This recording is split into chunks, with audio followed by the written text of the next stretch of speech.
உலக பேட்மிண்டன் கலப்பு இரட்டையர் வெற்றியாளர் பட்டத்தை வென்ற சென் டாங் ஜி, தே ஈவை இணையும் மகளிர் இரட்டையர் பிரிவின் 2ஆம் இடத்தை பெற்ற பெலிதான் எம் தினா முரளிதரன் இணை இன்று காலை நாடு திரும்பினர். அவர்களுக்கு ரசிகர்கள் உற்சாக வரவேற்பு வழங்கினார்கள். இவ்வீரர்கள் நால்வரும் இன்று காலை 5:51 மணிக்கு KLIA வந்தடைந்தனர். வேலை நாள் என்பதையும் பொருட்படுத்தாமல் நூற்றுக்கணக்கான ரசிகர்கள் விமான நிலையத்தில் திரண்டு ஆரவாரமாக அவர்களை வரவேற்றனர். மலேசியா போலே என்ற முழக்கங்களால் சர்வதேச வருகையாளர்கள் பகுதி முழுவதும் அதிர்ந்தது.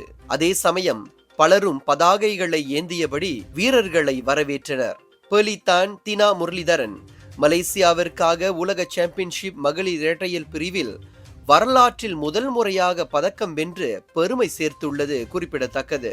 இந்த வரவேற்பில் இளைஞர் விளையாட்டு அமைச்சர் ஹனாயோ கலந்து கொண்டு விளையாட்டாளர்களை சிறப்பித்தார்.